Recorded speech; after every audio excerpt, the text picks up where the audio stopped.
Hello അസ്സാം വലൈക്കും welcome back. എന്തെല്ലാണ് വിശേഷം? എല്ലാവർക്കും സുഖമല്ലേ? നമ്മളിവിടെ സുഖമായിട്ടിരിക്കുന്നു കേട്ടോ.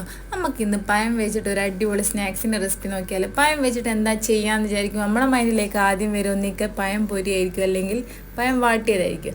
അപ്പം പഴം വെച്ചിട്ട് ഒരു പ്രാവശ്യം നമുക്ക് ഇങ്ങനെ ചെയ്ത് നോക്കാം കേട്ടോ. അടിപൊളിയായിട്ട് ഉണ്ടാക്കാനും പറ്റും, നല്ല ടേസ്റ്റുമാണ്. അതിന് വേണ്ടിയിട്ട് 2 പഴം എടുത്തിട്ട് ഞാനിപ്പോൾ ഇതേപോലെ ഒന്ന് കട്ട് ചെയ്തെടുത്തിട്ടുണ്ട്. ഇനിയിപ്പോൾ ഒരു പാനിലേക്ക് കുറച്ച് നെയ്യ് ഒഴിച്ച് കൊടുക്കുക.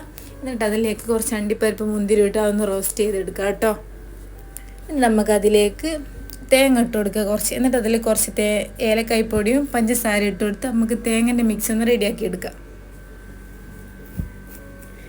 അപ്പോൾ ഇതാ നമ്മൾ തേങ്ങൻ്റെ ഫില്ലിങ് ഇവിടെ റെഡി ആയിട്ടുണ്ട്. ഇനിയിപ്പോൾ നമുക്കൊരു ബൗളിലേക്ക് 3 മുട്ട പൊട്ടിച്ച് ഒഴിച്ച് കൊടുക്കുക. അതിലേക്ക് കുറച്ച് പഞ്ചസാര ഏലക്കായ്പ്പൊടിയും കൂടി ഇട്ട് കൊടുക്കുക.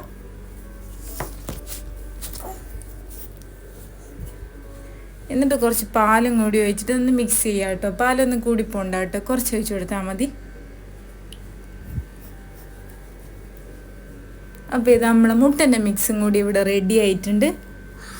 ഇനിയിപ്പം നമുക്ക് ഒരു പാത്രത്തിലേക്ക് കുറച്ച് നെയ്യ് ഒഴിച്ച് കൊടുക്കാം.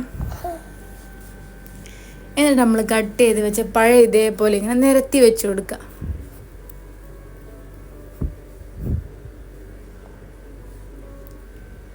ഗ്യാപ്പില്ലാണ്ട്, അഥവാ ഇതിൻ്റെ ഗ്യാപ്പ് നിങ്ങൾക്ക് തോന്നുകയാണെങ്കിൽ പഴം വെച്ച് ഒന്ന് കട്ട് ചെയ്തിട്ട് വെച്ച് കൊടുത്താൽ മതി കേട്ടോ. അപ്പോൾ ഇതാ ഞാൻ മൊത്തത്തിൽ അങ്ങനെ ചെയ്തെടുത്തിട്ടുണ്ട്. ഇനിയിപ്പോൾ നമ്മൾ മുട്ടൻ്റെ മിക്സ് ഇതിലേക്ക് കുറച്ച് ഒഴിച്ച് കൊടുക്കുക എല്ലാ ഭാഗത്തും. എന്നിട്ട് നമ്മളെ തേങ്ങൻ്റെ ഫില്ലിങ് ഇതിൻ്റെ സെൻറ്ററിലായിട്ട് ഇങ്ങനെ പരത്തി വെച്ച് കൊടുക്കുക. ഓരോ ഭാഗത്ത് ഭയങ്കര കട്ടിയായിട്ട് വേണ്ട കേട്ടോ, കുറച്ച് മതി കേട്ടോ.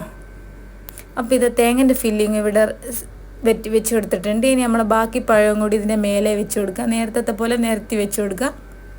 എന്നിട്ട് നമ്മളെ മുട്ടേൻ്റെ ബാക്കി മിക്സും കൂടി ഇതിൻ്റെ മേലെ വെച്ച് കൊടുക്കുക കേട്ടോ.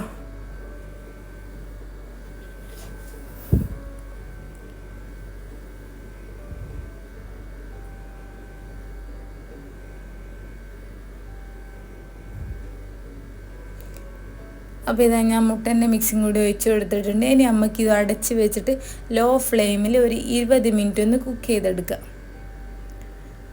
അപ്പോൾ 20 മിനിറ്റ് ശേഷം നമ്മൾ ഒരു സൈഡ് സെറ്റ് ആയതിന് ശേഷം ഞാൻ ഒരു പാനിലേക്ക് തിരിച്ചിട്ട് കൊടുത്തിട്ടുണ്ട്. ഇനിയിപ്പോൾ മറ്റേ സൈഡും കൂടി നമുക്കൊന്ന് കളർ മാറ്റിയെടുക്കുക. അപ്പോൾ ഇതാ നമ്മൾ പഴം വെച്ചിട്ടുള്ള നല്ല ടേസ്റ്റി ആയിട്ടുള്ള സ്നാക്സ് ഇവിടെ റെഡി ആയിട്ടുണ്ട്. ഉന്നക്കായൊക്കെ ഇഷ്ടപ്പെടുന്നവർക്ക് എന്തായാലും ഇഷ്ടപ്പെടും കേട്ടോ.